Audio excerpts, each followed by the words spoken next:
Bonjour chers élèves, bienvenue à notre leçon d'aujourd'hui qui est portée sur la conjugaison. Le titre de notre leçon, c'est l'impératif. À la fin de cette leçon, vous devez être capable de conjuguer un verbe à l'impératif. Sur ce, nous avons ici au tableau un tout petit texte à exploiter ensemble. Alors, soyez attentifs à la lecture. Je lis. Prépare les aliments de tes vaches. Sortons du champ. Ne perdez pas une seule bouse de vache. Je reprends. Prépare les aliments de tes vaches. Sortons du champ.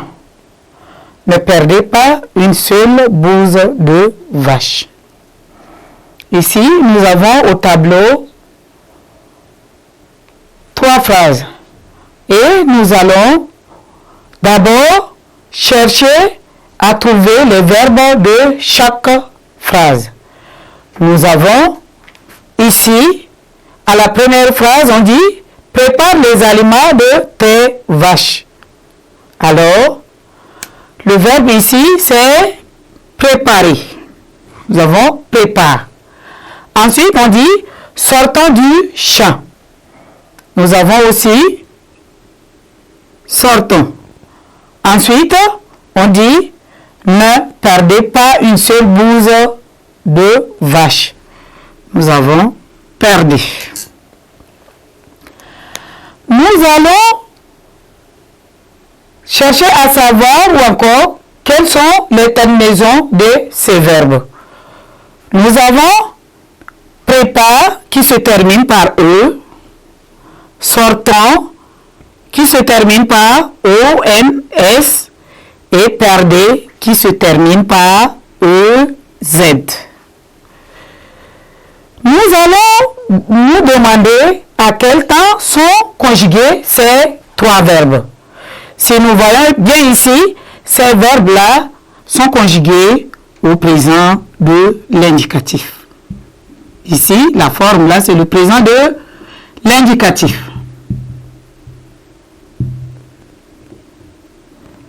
Indicatif. Ok. Et si nous regardons bien, est-ce que ces verbes-là ont-ils des sujets? Est-ce qu'il y a les pronoms personnels ici? Nous allons dire non, il n'y a pas les pronoms personnels.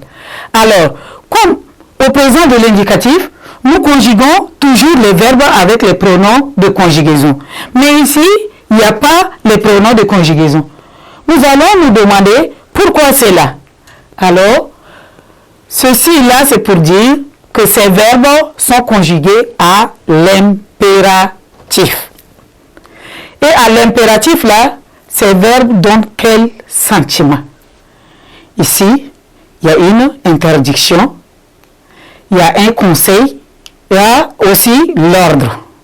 Nous avons interdiction, l'ordre et conseil. Ces sentiments-là, c'est des sentiments de conseil, c'est des sentiments de l'interdiction, c'est des sentiments de l'ordre. Les terminaisons, nous avons dit que c'est E, ONS et EZ. Alors, ici, l'impératif sert à donner un ordre ou encore une interdiction. Je dis, l'impératif sert à donner un ordre ou une interdiction.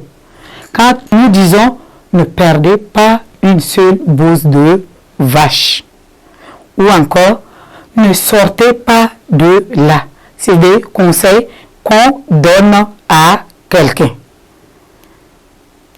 Attention à ton jeu. Attention à ton jeu. Tu es en train de faire un jeu qui risque de te faire du mal. Et quand je dis attention à ton jeu, je suis en train de te donner un conseil. Mais quand je dis ne touche pas à ça, c'est une interdiction. Alors, ce qu'il faut retenir dans tout ce qu'on a expliqué ici, l'impératif ici sert à donner un ordre un conseil ou une interdiction. À l'impératif, le verbe se présente comme le présent de l'indicatif, mais sans les prénoms de conjugaison. Ici, par exemple, si nous voyons bien, c'est un verbe qu'on a conjugué au présent de l'indicatif, mais il n'y a pas les prénoms de conjugaison ici. Alors, quand nous prenons par exemple chanter, je dis chante, chantons, chanter. Nous avons la troisième personne du singulier, la première personne du pluriel et la deuxième personne du pluriel. Chante, chantons, chanter. Le verbe finir par exemple, fini, finissons, finissez. Sortir, sort, sortons, sortez. Chers élèves, nous avons presque fini avec notre leçon. Mais pour bien mémoriser, je prends par exemple chanter à l'impératif. J'avais dit que l'impératif se conjugue comme le présent de l'indicatif sans les pronoms. Alors, pour conjuguer chanter par exemple à l'impératif là, je dis chante. Ok? Chantons. Oui. Et chanter.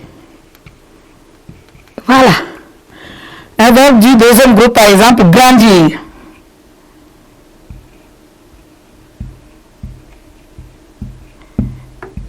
Je dis grandir.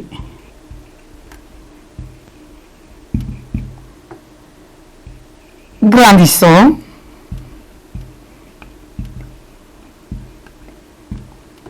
Grandissez.